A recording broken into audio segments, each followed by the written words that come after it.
Hello again. Welcome back to NRL Fantasy School. In this episode, we're going to have a look at some finer strategic points to team building.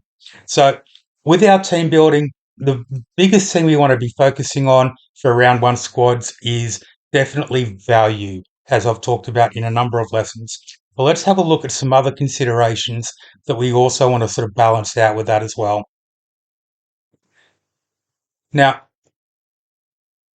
the first of those, actually, I'm going to talk about this one first because I think a lot of people kind of skip it. Um, One really good strategy you can actually utilize is to try and middle round proof your team as much as possible during your initial squad selection as well. So let's have a look at our bias chart, and we're going to have a look at this in two different perspectives. Now, perspective one, if you're an overall player, okay, so you're just going for overall rank. So you need to keep your points up during rounds 12 to 12 to 20. Okay. What we're going to focus on are these dark green teams that don't have a buy around 12, don't have a buy around 15. Okay. Now, if we actually look down at this view here, one of those teams is actually gold, the Raiders. The Raiders have a buy around 11, so they're have a buy in a single team buy round in round 11, and then they don't have another buy at all till round 18. So they play the round 12 major buy, the round 13 minor buy, the round 15 major buy, and the round 16 minor buy before having a buy in round 18 and then being out round 26.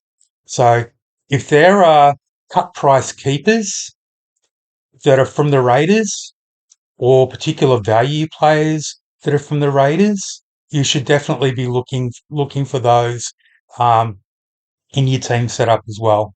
Okay, so take note: Dolphins, Rabbitohs, the other teams. The light green teams here, they don't have a buy around 12 or around 13. First buy is around 15. Okay, so they're pretty handy to start with as well. Okay, Broncos, Knights, Panthers, less so. Okay, now if you're playing head to head, so you don't care about the buy rounds, okay, and you don't care about Origin plays being stood down around 12, 15, 18, then what you're ideally looking for is teams that have their buys in those major buy rounds. So some of those teams would be really good for you. Would be the Knights, the Panthers. Both have buys round 12, round 15. Any of their Origin players are backing up potentially round 13, round 16. Okay, so you can be looking at it. Even if you're a head-to-head player, you can be looking at what's more beneficial for your team through the mid-season and taking advantage of any players that are offering particular value that actually set up nicely for you that way as well. Saving trades is worth gold in this game just as much as upfront value is at the same time. Okay. One thing I don't tend to put a lot of overemphasis on is dual position players. I think dual position players should be a bonus rather than a buying point. If a player has good value in them or is a gun, then the dual position is just a cherry on top. I don't think dual position should be the sole consideration for a player, really. So I think players can tend to overemphasize that a bit. The other factor that's very important is ownership. Okay. Now I'm just going to go up to our team builder. If you haven't seen our team builder before, it is absolutely mint. It is an absolute cheat code for making a fantasy team. And one of the other functions we have is you can make as many different fantasy teams as you want and save them and go back to them rather than scrubbing every single version of your team and making a new one over and over and over again in the fantasy app. So call this let's just call this March. We're almost there. Going to start it as a blank. Okay. Now, in our team builder, you get a whole ton of information to make selections easier. So you get their buys, how that sets up for an overall perspective. You get how many points they're priced at. We have their 12 round projected min and max price. And based on that, what's their peak loss or peak gain during that time? For instance, Damien Cook, over the next 12 rounds, our projections show him having a peak loss of 9K during that window and a peak gain of 23K during that window.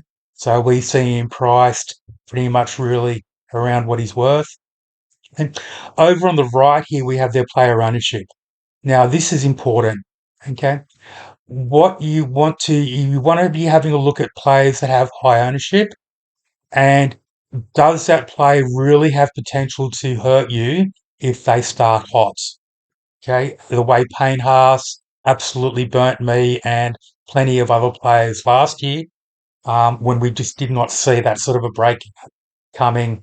You know, he'd been pretty consistently kind of 60 to 64 points. Okay. Now, if a player's got high ownership, and you think the masses are pretty off the mark, um, weigh it up. Is there really a strong case that they could start hot and burn you? If there is, then it's probably safer to start with them, because if they flounder, then they flounder for everybody. Whereas if they go hot, then you just get hurt. Um, yeah, so player ownership something that you want to consider as well. Now, in our team builder, we have different ways of viewing things that makes everything really easy. My favorite mode is projected dollars per point, low to high. In other words, which players are best value.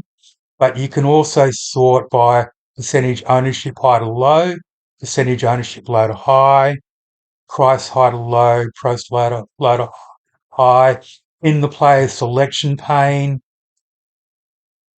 So different things we can look at in our selection pane. We can also look at price ranges.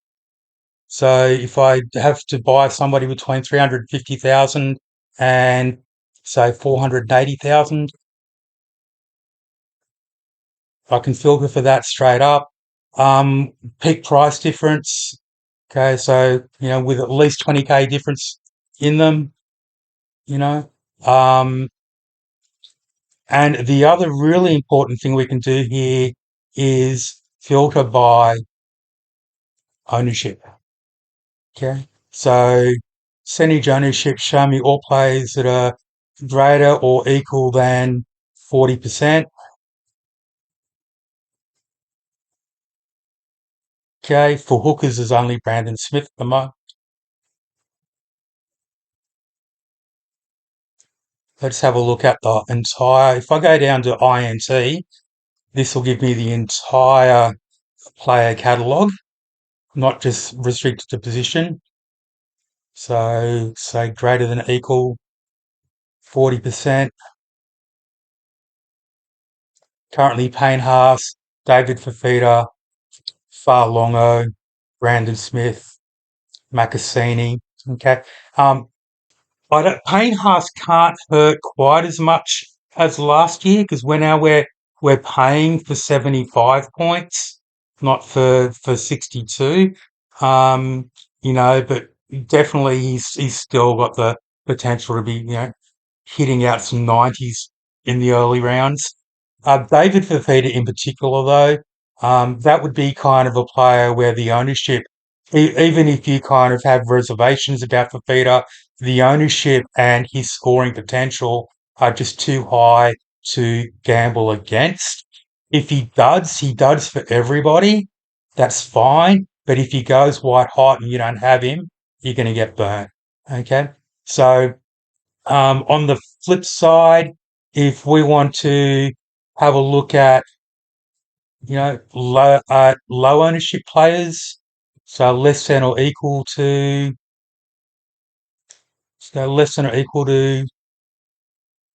that's on 12, I could make it lower. Then we can do that as well. Okay. My advice on pods, don't go looking for pods. Let your pods be natural. Okay. So, in other words, don't talk yourself into a player being a pod just because nobody's on them. Run the numbers. If you see really good value in a player that's flying under the radar, then absolutely you should grab them.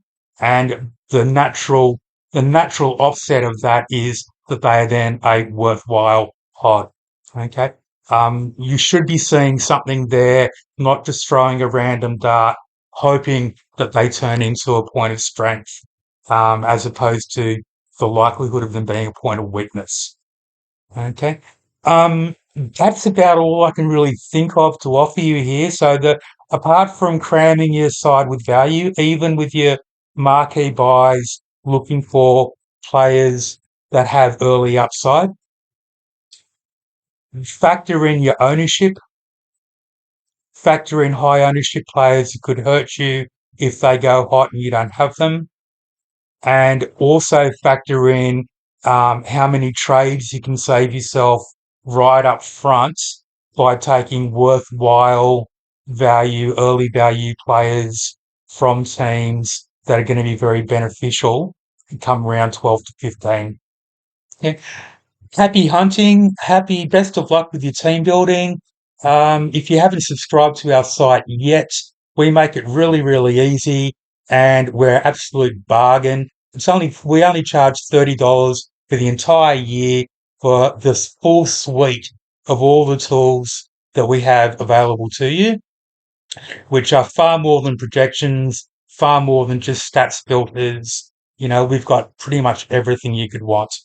Our team builder is absolutely mint, makes all of this really easy.